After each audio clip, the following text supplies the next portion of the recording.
आज की इस वीडियो में हम महान सम्राट पृथ्वीराज चौहान के विषय पर चर्चा करेंगे और उनके जीवन की प्रमुख घटनाओं के बारे में भी जानेंगे। तो वीडियो को शुरू करते हैं।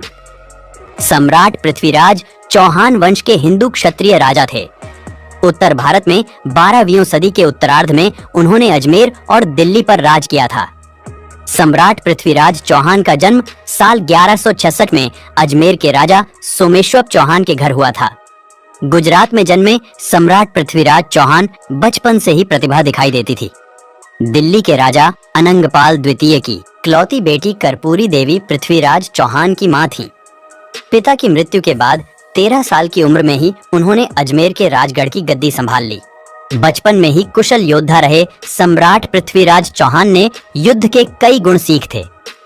बाल्यकाल में ही उनके अंदर योद्धा बनने के सभी गुण आ गए थे। दिल्ली के शासक और पृथ्वीराज चौहान के दादा अंगम ने पृथ्वीराज चौहान के साहस और बहादुरी की कहानियां सुनी तो बहुत प्रभावित हुए। इसके बाद उन्होंने पृथ्वीराज चौहान को दिल्ली के सिंहासन का उत्तराधिकारी बनाने का ऐलान कर दिया। पृथ्वीराज की एक कहानी प्रचलित है कि वह इतने शक्तिशाली थे कि एक बार बिना किसी हथियार के शेर को मार दिया था।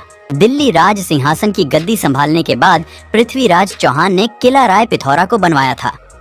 उन्होंने सिर्फ 13 साल की उम्र में ही गुजरात के पराक्रमी शासक भीमदेव को युद्ध में हरा दिया था।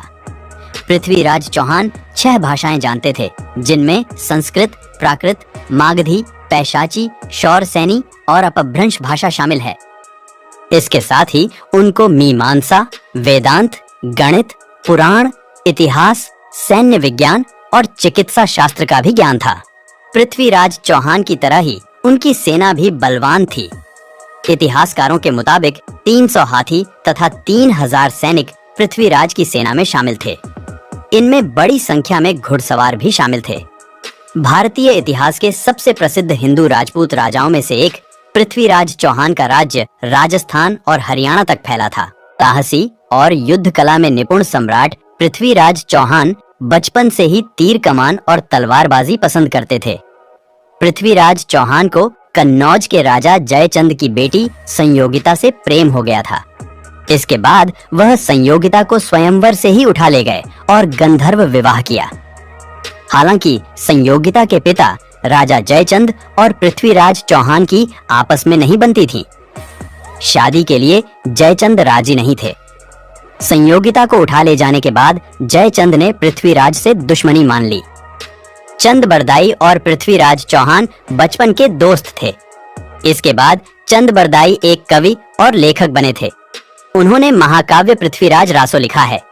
प्रथम युद्ध में सन 1191 में मुस्लिम शासक सुल्तान मोहम्मद शहाबुद्दीन गौरी ने पृथ्वीराज चौहान को कई बार हराना चाहा, लेकिन उसको सफलता नहीं मिली। पृथ्वीराज चौहान ने युद्ध में मोहम्मद गौरी को 17 बार हराया। इसके अलावा वह इतने दरिया दिली थे कि मोहम्मद गौरी को कई बार माफ कर दिया और छोड़ दिया। 18वीं बार मोहम्मद गौरी ने जयचंद की मदद ली और युद्ध में पृथ्वीराज चौहान को हरा दिया। इसके बाद उन्हें बंदी बना लिया और अपने साथ लेकर चला गया। पृथ्वीराज चौहान और चंद बरदाई दोनों को ही कैद कर लिया गया। मोहम्मद गौरी ने सजा के तौर पर पृथ्वीराज की आंखों को गर्म सलाखों से फोड़वा दिया। मोहम्मद गौरी ने चंद बरदाई से पृथ्वीराज चौहान की अंतिम इच्छा पूछने के लिए कहा, क्योंकि चंद बरदाई और पृथ्वीराज आपस में मित्र थे। पृथ्वीराज चौहान शब्द भेदी बाण चलाने में माहिर थे। मोहम्मद गौरी को इस बात की जानकारी दी गई, जिसके बाद उसने कला प्रदर्शन के लिए इजाजत दे दी। पृथ्वीराज चौहान को जहां पर अपनी कला का प्रदर्शन करना था, वहां पर मोहम्मद गौरी भी मौजूद था। पृथ्वीराज चौहान ने चंद बरदाई के साथ मिलकर मोहम्मद गौरी को मारने की योजना पहले ही बना ली थी। महफिल शुरू होने वाली थी, तभी चंद बरदाई ने एक दोहा कहा, 4 बांस 24 गज अंगुल अष्ट प्रमाण, ता ऊपर सुल्तान है मच्चू के चौहान। चंद बरदाई ने पृथ्वीराज चौहान को संकेत देने के लिए इस दोहे को पढ़ा था।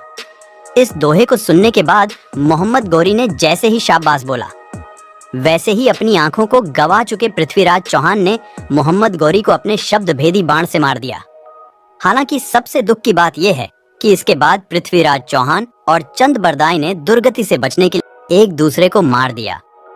ऐसे पृथ्वीराज ने अपने अपमान का बदला ले लिया।